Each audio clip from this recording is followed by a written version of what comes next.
Magandang araw po sa inyong lahat. Ako po si Papa Dudut. Ini-invite kayong lahat na mag-like, share and subscribe sa aking YouTube channel.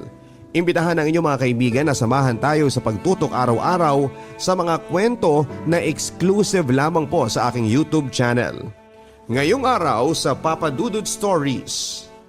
The more I try to erase those beautiful memories of our relationship, the more they wrench my heart. What was my mistake? To love you all by my heart? Dear Papa Dudut, magandang araw sa inyo at sa lahat ng mga tagapakinig. Ako po si Christian, 29 years old. Taga San Enrique, Iloilo po ako. Pero nakatira ako ngayon sa Cavite.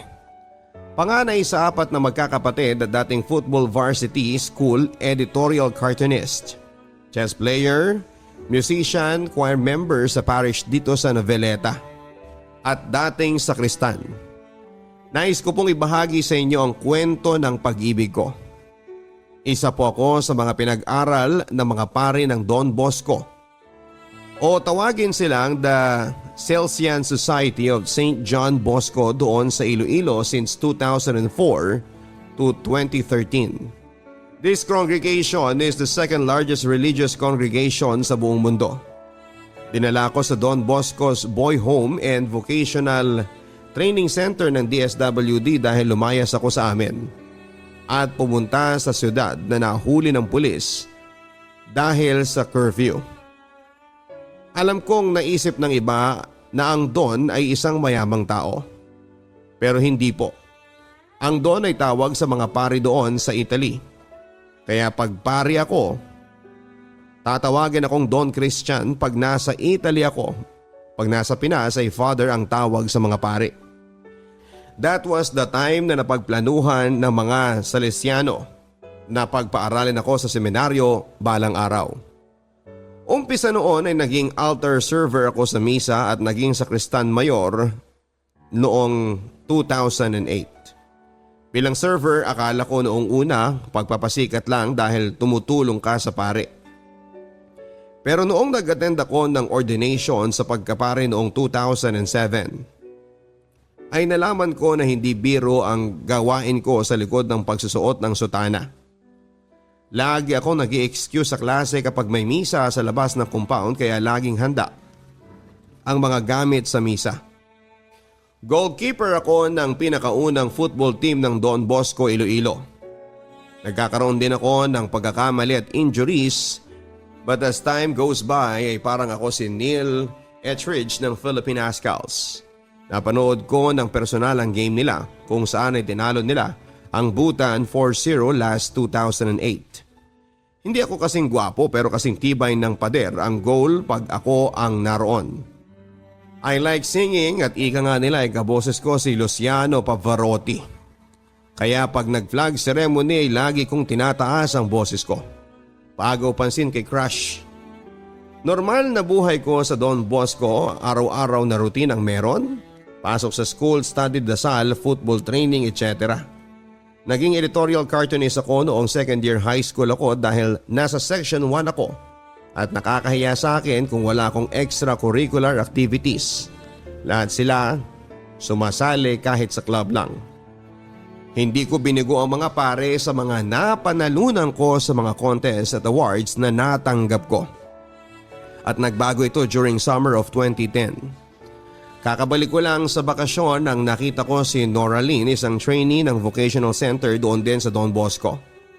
4th year na ako noon at kakabasit lang din sa akin ng magiging salutatorya namin last year. I was praying that give me a sign na pag hindi ako nakapag-GF this time, after ng vocational course ko ay magpapari ako. I was enlightened when I see her as if she is the one. Simple, chinita, morena, sweet, anything you can describe her. Pag naglalaro ako ng football, sobrang ganado ako. Hindi lang dahil sa may bagong players na galing Cebu na karagdagang team sa amin, kundi dahil kay Nora Lynn. Dati ang sipa ko ay hindi nakakaabot sa gitna ng field, pero nagulat ako sa pagbabago. Naisip ko na baka nakapaalang ako.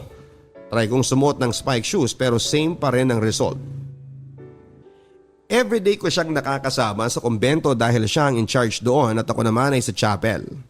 Simpleng bati lang lagi, pasulyap-sulyap. Second week of July, namatayan ang kapatid ng isa sa mga scholar at nagpa-schedule ng misa sa lamay. Nag-grocery kami at nag-alay ng misa.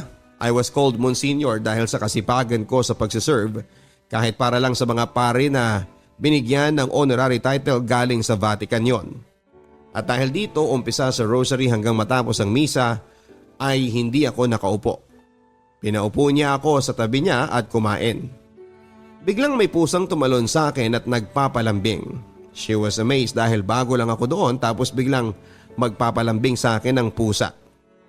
Pinasa ko sa kanya pero natural na malambing talaga ang pusa, hindi gaya ng iba. That was the first time we talked to each other formally. Nalaman kong single pa siya, Papa Dudut. At pareho kaming naninirahan sa bukid and we said goodnight.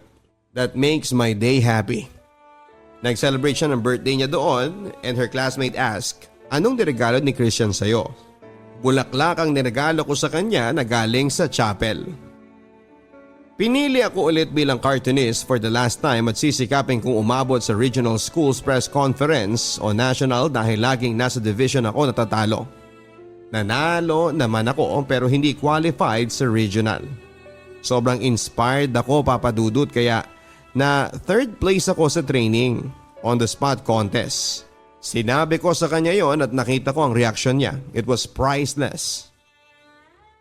Making me boost for more in preparation for the 4th Congressional School Press Conference. Niligawan ko na siya, Papa Dudut, dahil sa pagkatagal-tagal ko sa Don Bosco. Hindi pa ako nakakaramdam ng ganong saya. After 6 days ay sinagot naman niya ako. Pero doble ingat ako dahil mahigpit na pinagbabawal ang pagkakaroon ng karelasyon sa Don Bosco. Kapag nalaman nila ay pinapaalis nila.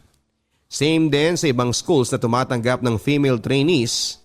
Ang iba nabuntis kaya pinatigil na lang. Kahit na alam ng mga pare pero pinag-iingatan ako nila. Monsignor, hinay-hinay lang ha.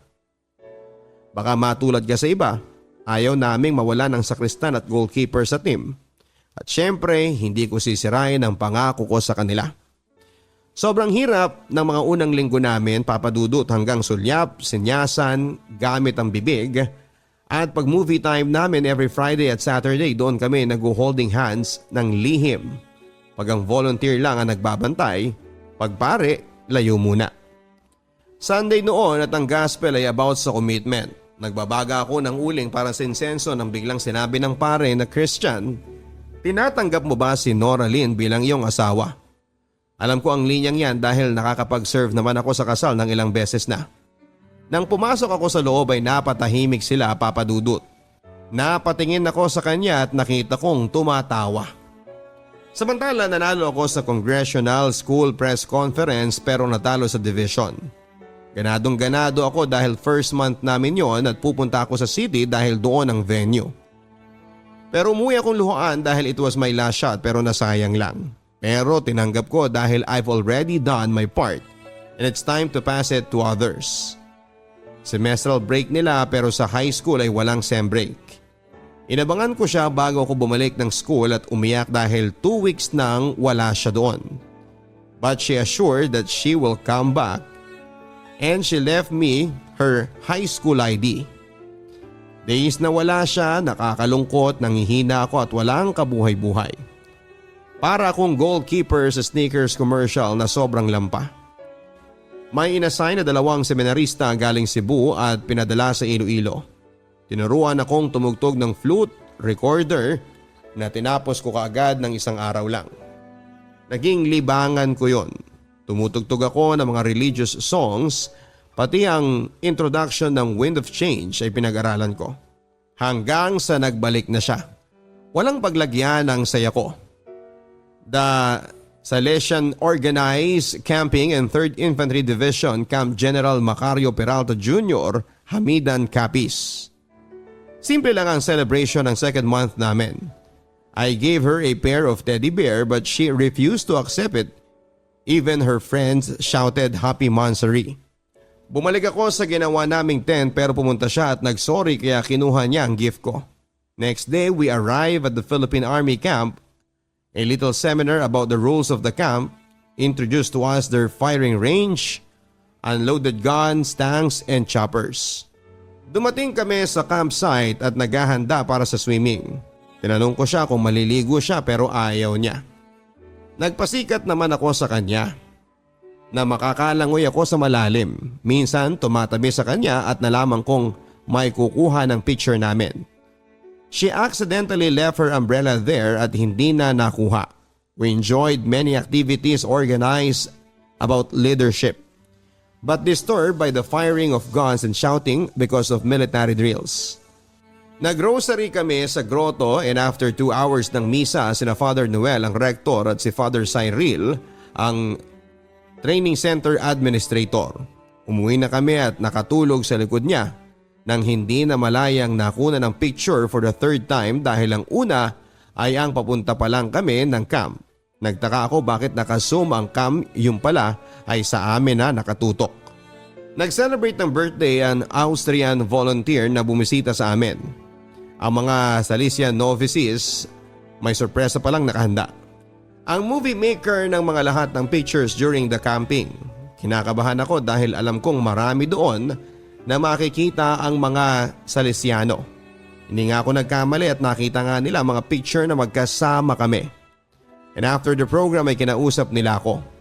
Puro joke lang kina Father Noel at Father Cyril pero lagi kong sinasabi na hindi ko kinakalimutan ang sinabi ko sa kanila. Nag-joke pa nga ako sa mga novices during my college years. Kita-kit sa Cebu at sinakyan nila yon. Nagkasalubong kami ni Nora Lynn pero hindi ako pinansin. She was crying and I asked her kung ano ang ginawa ko. Dahil doon sa sinabi mo sa kanila, gusto mo na magpari ako? Ikaw ang bahala. Monsignor ka naman eh. Sabihin mo sa akin ayaw mo. At tumango siya. Sabi ko sa kanya, oo, hindi ko itutuloy ang pagpapari ko para sa iyo. Ang bawat team noong camping ay may schedule para makapaghugas ng plato. Team niya sa tanghali at team ko naman sa gabi. Pero para pogi points ay tinutulungan ko siya basta walang Salesiano. During Pacquiao versus Margarito fight ay naiwan kami sa kusina. Nag-usap kami ng kung ano-ano. Sinabi niya na muntik na siyang makipag-break sa akin. Pero pinatatag siya ng nanay niya para ipagpatuloy niya ang relasyon namin. I was her real and first love dahil ang iba ay fling-fling lang at textmate lang pero hindi tumagal ng 3 months gaya ko. Pag naglalaro kami, lagi niyang kinukurot ang dibdib ko. Tapos ang kahinaan niya ay ang kilitiin siya sa tagiliran niya. At nagkaroon ako ng chance na makasmack kiss siya sa pisngi. Then I asked her to do it once again. Then we did it in lips. A simple full of love kind of kiss. At dahil maya-maya pa, ihahanda ko ang aking Cathedral Este Chapel para sa misa, ay hindi ko pinatagal baka may makakahuli pa. Minsan siyang inaatake ng UTI niya kaya laging nasa klinik siya. Nagpa-practice na kami para sa caroling and of course, ang gagamitin naming kanta ay medley na ginawa ng football coach namin na isang Salesian brother. Tinuro ko ang dance steps na matagal naming sinasayaw for 4 years. Hindi ko inaasahang magkakapulmonya ako dahil una, naglalaro ng football pagka uwi sa school at hahayaang matuyo ang pawis. After dinner, practice kaagad ng sayaw at tutugtog ako ng Silent Night. Si Father Bong ang paring in charge sa boys' homes. Nag-joke kay Nora Lynn. Kapag kailangan mo ng tulong, isigaw mo lang ang pangalan na Monsignor ha? Nung nalaman ko na nasa clinic siya ay pinhiram ko sa kanya ang jersey kong pang goalkeeper dahil makapal ito at ang suot niyang jacket ay jeans lang.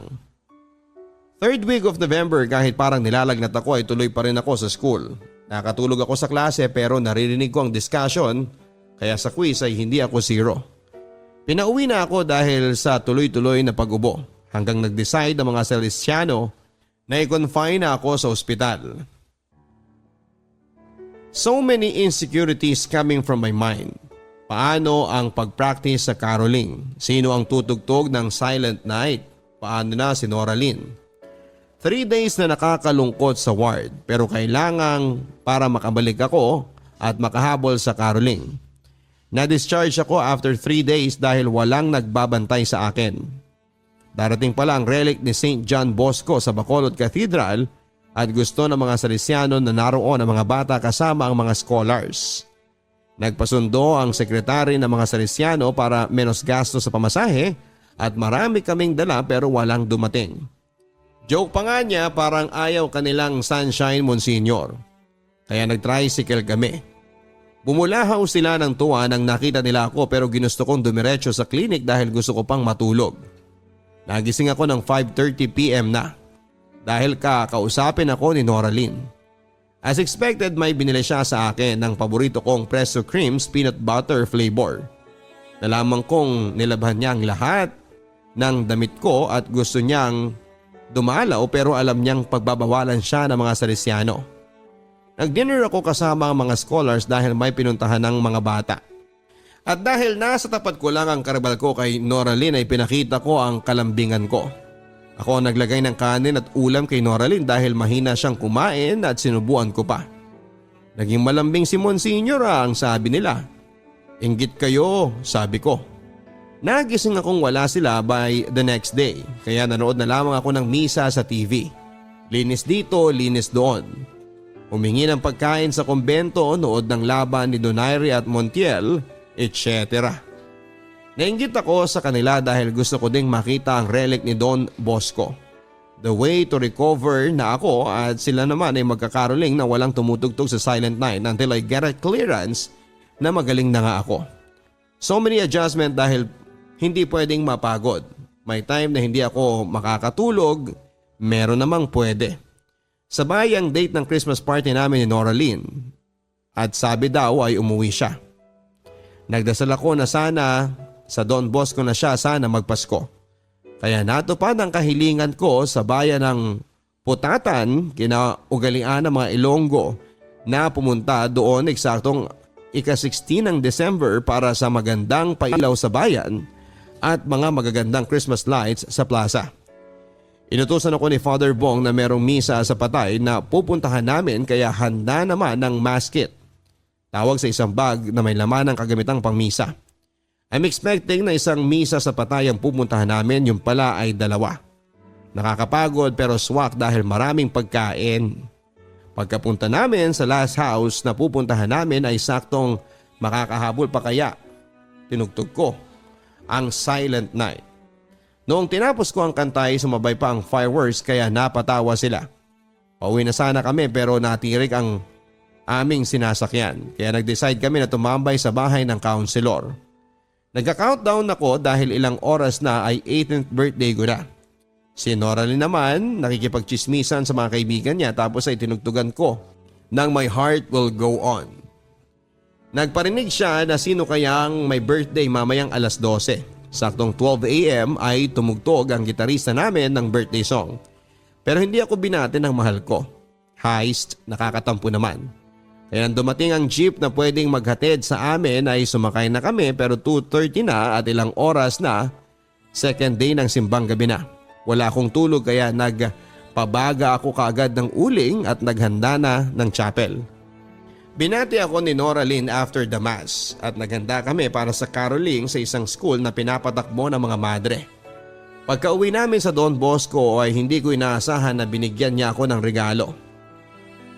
Napakasaya ng Pasko dahil nagsimba ang kapatid ko sa Christmas Eve Mass. Nagkaroon ng Christmas party, karaoke at binigyan kami ng regalo. After ng Epiphany of the Lord ay bumalik na kami sa dati. After 3 weeks preparation naman para sa feast day ni St. John Bosco sa January 31st. Meron kaming invitational game at isang magarbong kasal, matuturing mong wedding of the century yon. Dahil sa malaking gagastusing pera. Sa reception pa lang halos lahat pinapunta na. Alam kong maraming kasal na ako nasaksihan at ako ang nag-serve pero first time ko to dahil nariyan si Noraline. Sa rite na taking of vows ay napatingin ako lagi sa kanya as if kami ang nakatayo sa harap ng pare. Buti hindi ako nagkamali dahil istrikto pa naman si Father Bong in terms of pagsaserve sa misa. During lunch ay nag-decide akong tumambay sa dining hall kaysa makipagsiksikan sa reception. Dinala ni Noraline ang radyo at pinaandar at saktong oras na ng programa mo sa radyo, Papa Dudut. Yes, that was the first time na makinig ako sa programa mo. Masyado akong nakarelate sa story kaya napaiyak ako sa kanyang iingatan ka. Ginulat ako ni Noraline at sinabayan niya ang kanta. Kaya pala minsan kinikwento niya sa akin ang programa mo at naging fan na din ako umpisa noon. Next day, game time na kaya todo ensayo ako para sa game. Nanalo kami 2-1 at sa palagay ko, ito ang magiging pinakahuling laro ko as varsity dahil ang mga dating ka-teammates ko ay unti-unti nang umaalis.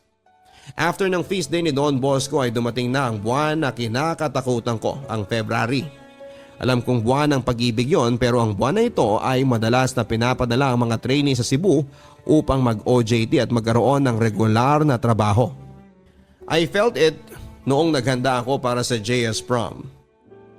Pinapunta ng mga Salesiano ang mga parents ng mga trainees at dahil absent ako, as required by our principal ay nagkita kami ng nanay ni Noraline. Kinakabahan ako dahil mas matangkad pa siya sa amin pero sobrang bait naman niya. Nanood kami ng game ng Ascal versus Mongolia. Nagrereklamo ako kung bakit hindi sinalo ni Etheridge ang bola na pwede namang mahuli. Narinig ni Noraline yun at sinabing minsan ganyan ka din naman. Napatahimik ako dahil totoo naman. Third week of February pinauwi sila para makapag-process ng kanilang requirements for OJT. Eksaktong February 25, 2011 ang mismong araw ng send-off nila. Hindi ko malalaman ang gagawin ko. Ininom ko ang mass wine, sorry po mga fathers. I try my best to be busy, laro ng chess, nag-flute, etc. 12:30 ng tanghali, nakahanda na si Noraline para umalis. Binigay niya sa akin ang tool bit na ginagamit sa lathe machine at ang CP number niya. Konting picture na kasama siya. Kinakantsawan pa ako ni Father Noel na kiss na Monsignor. Yakap na. I know I need to hug and kiss her pero duwag ako. Pinakandak ako ng pinakaunang pagturo ng pagtugtog ng flute habang minamasdan ko ang jeep na umiikot sa compound ng Don Bosco for the last time na siyang maghahatid kina Noraline sa pier. Napaiyak ako habang minamasdan ko ang paglaho ng jeep sa aking paningin.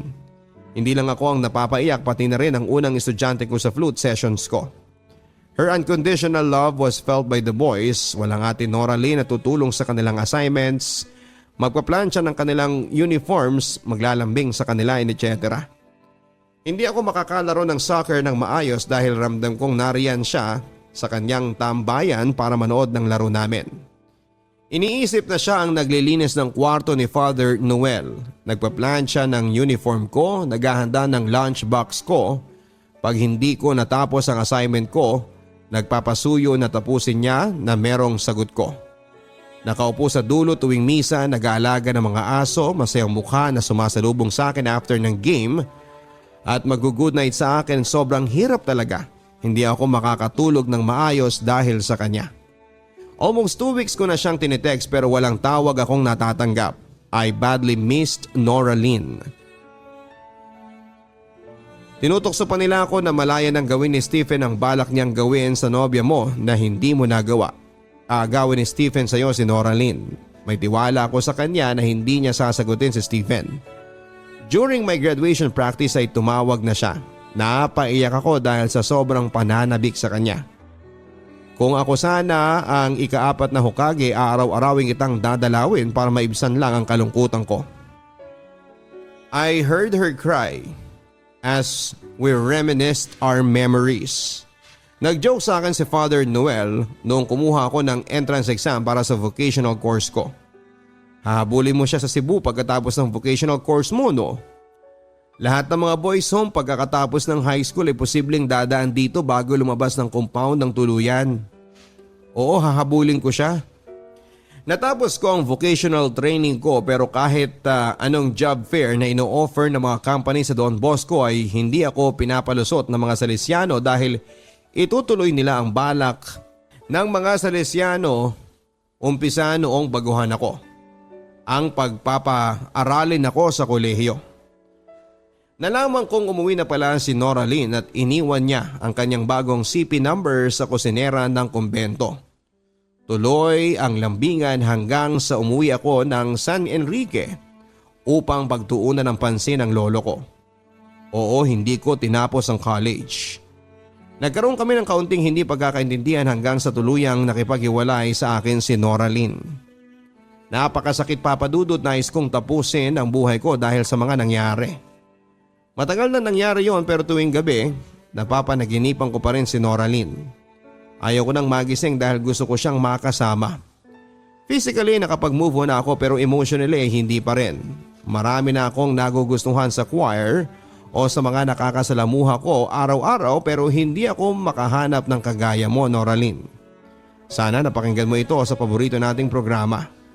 Mahal pa rin kita, palangga ko, ikaw gihapon. Salamat Papa Dudut sa pagbasa ng aking storya upang ibahagi sa iyong tagapakinig. God bless and ingat tayong lahat sa nagpapatuloy na pananalasan ng pandemya. Nagmamahal, Christian. Mga ka-stories, maging updated po sa ating mga bagong post sa pamamagitan ng pagpindot ng notification bell. Panoodin din ang mga personal vlogs ni Papa Dudut na makikita po ninyo sa playlist section ng aking channel. Ngayong araw sa Papa Dudut Stories. Papa Dudut Stories.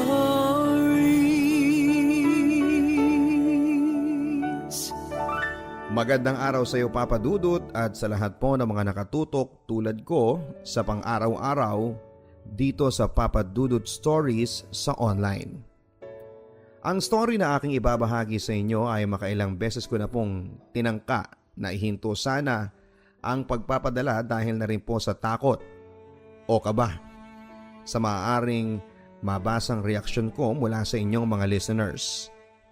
Pero dahil sa kagustuhan ko din pong malaman ang feedback ninyo, ay naging final na rin po ang desisyon ko Papa Dudut na ipadala ang aking storya.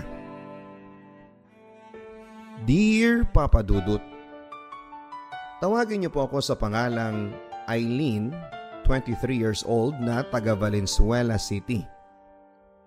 Magsisimula po ang aking kwento sa mga panahon na nagli-live-in na po kami ni Kurt. Para sa akin ay malakas ang karisma na meron si Kurt at sa katunayan Papa Dudut ay na-love at first sight ako sa kanya. Si Ruro Madrid ang lookalike niya. Tisoy, maamo ang mukha at higit sa lahat ay malaki ang kanyang pangangatawan. Mahilig kasi si Kurt na mag-basketball at magbuhat sa gym. Pero kahit na malaki ang pangangatawan niya, ay mahinahon naman siyang magsalita. Pero alam ko nang protected ako sa kanya dahil lagi niyang pinaparamdam sa akin na mahal niya ako.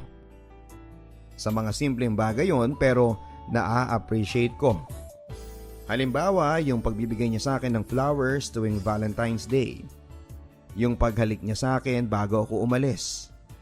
Yung mga simpleng text na kumain ka na ba at miss na kita ay hindi niya kinakaligtaan. At dahil pareho kami halos ng edad, ay nagkakapareho din kami ng lahat ng hilig namin. Sa tuwing araw ng sweldo ay naglalaan kami ng budget para sa kain sa labas at panunood ng sine. Lumalabas din kami with friends kapag weekends. Pero nang napag-alaman namin na nagdadalang tao na ako, ay kailangan na rin namin na mag-budget. Marami kaming mga kaibigan na nakakasalamuha Papa Dudut. At isa sa mga pinakamatalik na kaibigan ko ay si Jessa, na naging kaibigan na rin ni Kurt. Classmate ko si Jessa sa high school. Nagkahiwalay lang kami ng landas noong nag-college na dahil sa magkaibang school na kami nag-enroll. Pero kahit na ganoon pa man ay hindi pa rin nawala ang pagte-text at communication namin via FB. Papa Dudut, si Jessa po ang klase ng kaibigan na laging handa para umagapay sa akin sa hirap man o sa ginhawa. At nasubok ang pagkakaibigan namin nang napag-alaman ko na sa kabila ng 2 years naming pagsasama ni Kurt bilang mag-asawa. At kahit pa malapit na kaming magka-baby, ay magagawa pa niya akong lokohin. At bilang matalik na kaibigan ay si Jessa nga po ang una kong pinagsabihan. Nalaman ko mula sa isa pang kaibigan namin ni Kurt na may babae daw ito sa office nila. Jessa, friend, tulungan mo ko. Hindi ko na kaya. May babae si Kurt, yung OJT sa office nila. Umiiyak na sumbong ko kay Jessa habang nasa loob kami ng isang coffee shop. Ha? Paano mo nasabi? Matibay ang ebidensya ko, friend. May mga pictures ako na magka-holding hands sila. Pinadala sa akin. Hindi naging madali sa akin ang maranasan yon, Papa Dudut. Akala ko nga ay end of our relationship at goodbye Kurt na. Pero dahil sa madalas na pakikipag-usap naming dalawa ni Kurt kay Jessa, ay nagawa niya kaming maisalba mula sa hiwalayan. Naging masigasig ang kaibigan kong si Jessa na ipaintindi sa aming mag-asawa ang kahalagahan ng pagiging kasal namin. Na hindi makakabuti sa baby namin kung maghihiwalay pa kami. Ito ang isa sa mga nakakatuwang ugali ni Jessa. Para siyang expert pagdating sa love problem na parang ang dali-dali niyang ipag-ayos. Kahit sino pang magkarelasyon na on the rocks ang stability ng pagsasama. Buti na lang at andyan si best friend Jessa and soon to be kumari ko sa anak namin ni Kurt. Pero hindi lang isang beses na naulit ang ganong senaryo na si Kurt ay nambabae. Madalas ako na mismo ang kumukompronta sa asawa ko sa tuwing nahuhuli ko siyang may kachat o katagpong iba. Hindi pa ba ako sapat, Kurt? Ngayong magkakaanak na tayo. Bakit mas lalong lumiliit ang utak mo? Please, grow up! Umiiyak na sabi ko sa kanya. Ayaw kong masanay, Papa Dudut. Pero habang tumatagal, ay lalong lumalala si Kurt na para na siyang may sakit na hindi malunasan. Habi na niya ang pambababae. Sa katunayan ay hindi niya pinalampas ng mambabae sa araw pa mismo ng panganganak ko. Inabot pa ng kinabukasan bago niya ako dinalaw sa ospital. Inumaga kasi siya sa kantungan ng babae niya. Marami akong mata sa labas na nagsasabi sa akin kung saan huling nakita si Kurt o kung sino ang huling niyang kausap. Baka nakakalimutan ni Kurt na kaibigan ko din ang mga kaibigan niya at mas ka-close nila ako kesa sa kanya. Minsan iniisip ko na lamang na sadyang makapal talaga ang mukha ng asawa ko dahil hindi na siya nahihiyang ipangalandakan ang ginagawa niyang pambababae. May OJT na naging babae niya. May dating kaklase at ang pinakamalupit, kahit boss niyang may asawa na, ay nalink din sa kanya. Ayon sa tatay ni Kurt, nang minsang humingi ako ng advice dito na hindi daw talaga mapipigilan minsan ang pagkakaroon ng tukso sa paligid. At mahirap ding umiwas sa minsanang tampuhan sa mag-asawa. Pero kailangan daw naming magtulungan na unawain ang bawat isa, lalo na ngayong magkaka-baby na kami ni Kurt. Ginagawa ko naman po ang lahat pa para intindihin siya. Sa katunayan, hindi na para sa akin ang pagtitiis ko kundi para sa anak namin pa. Tulungan niyo po sana akong ipaliwanag sa kanya na hindi pa huli ang lahat para magbago siya. Hindi na para sa akin kundi para sa baby namin. Umiiyak na pakiusap ko sa papa ni Kurt. Bukod sa papa ni Kurt ay isa din po sa mga hiningang ko ng advice ay ang best friend namin ni Kurt na si Jessa. Wala ding pagdadalawang isip si Jessa para suportahan ako sa struggle na ito ng buhay ko. Ako ulit ang bahala, friend. Kakausapin ko yung Kurt na yan. Pag-assure sa akin ni Jessa na magiging maayos din ang lahat. Lumipas ang ilang linggo matapos ang pag-uusap namin yon ng papa ni Kurt at ni Jessa, ay naramdaman kong naging iba ang kilos at pag-uugali ni Kurt. Unang changes ay mas maaga nang umuwi ng bahay si Kurt. Nakadalawang tingin pa nga ako sa relo ko noong una ko siyang beses na napansing umuwi ng tama sa oras. Dati halos umaga na siyang umuwi, pero sa lahat ng mga pagbabagong ginawa niya, ang pinaka-the best para sa akin ay mas binigyan na niya ng time ang baby namin. Madalas ko silang makitang mag-ama na naglalaro o kaya naman ay nag-uusap na akala mo ay nagkakaintindihan sila. Papa Dudut, nagpapasalamat ako sa langit dahil sa wakas ay pinakinggan na rin niya ang matagal ko nang dinarasal. Na sana ay mapagbago niya ang asawa ko. Hindi na lamang ako nagsalita pa kay Kurt at hinayaan ko na lamang siyang magpatuloy sa mga pagbabagong ipinapakita niya sa amin na labis kong kinatuwa. Hindi lang para sa pagsasama naming dalawa kundi para sa baby namin. Marahil iba din ang naging impact ng nakapanganak na ako at nakita na niya ang baby namin. Naging matured na siya para magpakatatay. Isang araw ay nagkasundo kami ni Jessa na lumabas para magkita sa paborito naming coffee shop. Matagal na rin mula nang huli kaming magkita. Isa pa ay gusto ko ding ipaalam sa kanya na masayang masaya ako sa naging improvement ng asawa ko at nagpapasalamat ako sa kanya sa pagiging instrumento niya para mas lalong patatagin ang relasyon namin bilang mag-asawa. Ganon talagang magkaibigan, Eileen. Nagtutulungan. Basta kapag may napansin kang kakaiba kay Kurt ha, just let me know. Para masermonan ko na yang si Kurt. Natatawang sabi pa ni Jessa. Akala ko nga walang himala sa asawa ko, Jessa. Buti na lang at marami kayong kumausap sa kanya para magbago siya.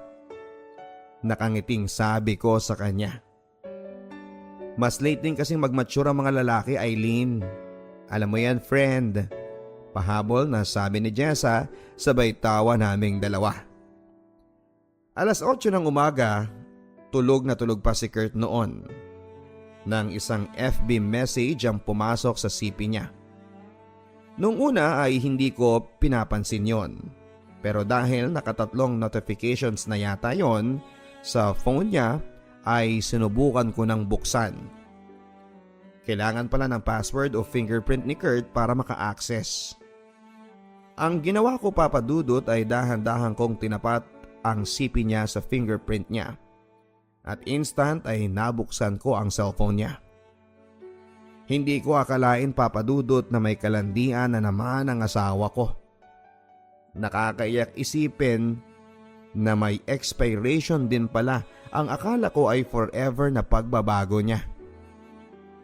Ayon sa conversation nilang dalawa ni Jessa, magkita raw sila sa dati nilang tagpuan. Miss na raw ni Jessa ang asawa ko.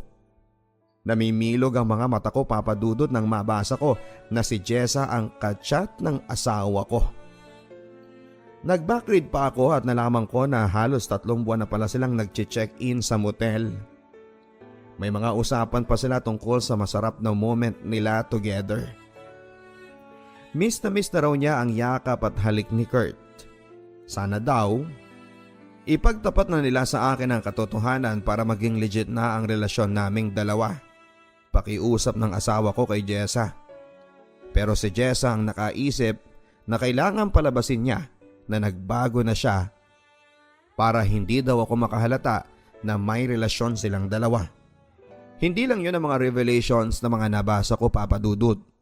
Marami pa akong kababuyan na nabasa sa mga palitan nila ng mensaheng dalawa. Halos magiba ang buong kwarto namin, Papa Dudut, nang nagwala na ako. Ang ginawa ko, binato ko mismo sa katawan ni Kurt ang cellphone niya, dahilan para magising siya at magalit sa akin. Mga walang hiya kayong dalawa? Akala ko mapagkakatiwalaan kayo. Akala ko na kontento ka na sa akin, na hindi ka naman bababae dahil sawa ka na. Yun pala, kayo ni Jessa nagtitikiman. Ipapakulong ko kayong dalawa, mga hayop kayo. Sigaw ko habang umiiyak. After kong magwala ay agad kong tinawagan si Jessa para pagbantaan na idedemanda ko sila ni Kurt. Pero binabalang niya ang tawag ko. Ni hindi rin niya nagawang makapagsalita pa para ipagtanggol ang sarili niya. Sinubukan ng papa ni Kurt na kausapin ako tungkol sa mas praktikal daw na solusyon sa naging kasalanan ni Kurt at ni Jessa. Sa simula, Papa Dudut, ay ayaw kong pumayag na makipag-ayos sa anak niya. Pero habang tumatagal ay mas na-realize ko na nasanay na rin pala ako na niloloko ako ng asawa ko. Para saan pa na ipaglaban ko ang relasyon naming dalawa kung paulit-ulit din akong lolokohin ni Kurt. Para sa akin, mas gusto ko na lang na magkahiwalay kami at isasama ko ang anak ko. Kayo na lang ni Kurt ang magsama. Total, yun naman ang gusto mong mangyari, hindi ba, Jessa? Singhal ko sa kanya pero wala akong narinig na sagot mula kay Jessa. Sumagot ka, mang-aagaw, kirida. Pasigaw na sabi ko kay Jessa. Sinayang mo ang pagkakaibigan nating dalawa dahil lang sa kate mo? Na sana pinakamot mo na lang sa ibang lalaki. Pa-advice ka pa? Yun pala, gusto mong agawin ang asawa ko? Kalimutan mo na naging magkaibigan tayo. Singhal ko kay Jessa bago ko siya sinampal at nilayasan. Wala na akong pakialam kung pinagtitinginan na kami ng mga tao sa coffee shop. Ang sabi sa kanta, time will heal broken heart. Lumipas ang 2 buwan ay muling sumubok si Kurt na kausapin ako sa tulong ng papa niya. Paliwanag ni Kurt na nakapag-isip-isip daw siya na hindi niya kayang mabuhay ng malayo kaming dalawa ni baby sa kanya. Nagsisisi na raw siya sa mga nangyari at inaamin niya ang pagkakamali niyang pumatol sa kaibigan ko. Sa ngayon, Papa Dudut, ay magkasama na kaming muli ni Kurt sa bahay namin. Binigyan ko siya ng panibagong pagkakataon. Oo, marupok ako, Papa Dudut. O pwede rin nasanay na akong mag-forgive at forget sa lahat ng mga atraso sa akin ng asawa ko. Kapalit ng pagbabalikan namin ay ang pag-urong ko din ng demanda laban sa kanila ni Jessa. Ako na mismo ang nag-decide na hindi na rin praktikal kung kakaladkarin ko pa ang mga pangalan namin sa kahihiyan. Alam ko po na marami sa inyong mga tagapakinig ang malamang ay nagagalit sa akin sa naging desisyon ko. Pero hindi niyo po ako maiintindihan hanggat wala kayo sa kinakatayuan ko. Sa 2 buwan naming paghihiwalay ni Kurt ay napag-isip-isip ko na hindi ko kayang magpalaki ng anak na mag-isa. Masyado na akong nasanay na nasa tabi ko lamang si Kurt para umalalay sa akin sa lahat ng bagay. Sa dati ko namang best friend na si Jessa, humingi din siya sa akin ng tawad at sa umpisa akala ko ay hindi ko na siya kayang harapin pa matapos ng mga nangyari. Pero pinatawad ko na rin siya. Kahit papaano ay marami din naman kaming pinagsamahan. Patatawarin ko siya sa kondisyon na hindi na kami kailanman mag-uusap na dalawa at lalayo na siya sa landas naming mag-asawa. Papa Dudut, ito po ang kwento ng buhay at pag-ibig ko na sana ay nagbigay ng aral sa inyong mga listeners sa YouTube. Na huwag mong hayaang sirain ka at ang pamilya mo ng galit at biglaang desisyon. Kailangan mo ding magpakapraktikal hindi lang para sa sarili mo, kundi para sa mga taong pwedeng madamay. Tulad sa kwento ko ay ayaw ko pong lumaking walang ama ang anak ko. Kaya naman kailangan kong maging matalino sa naging desisyon ko. Ang inyong ka-stories na patuloy na umaasa na makalimot na sa sakit na aking naranasan. Eileen of Valenzuela.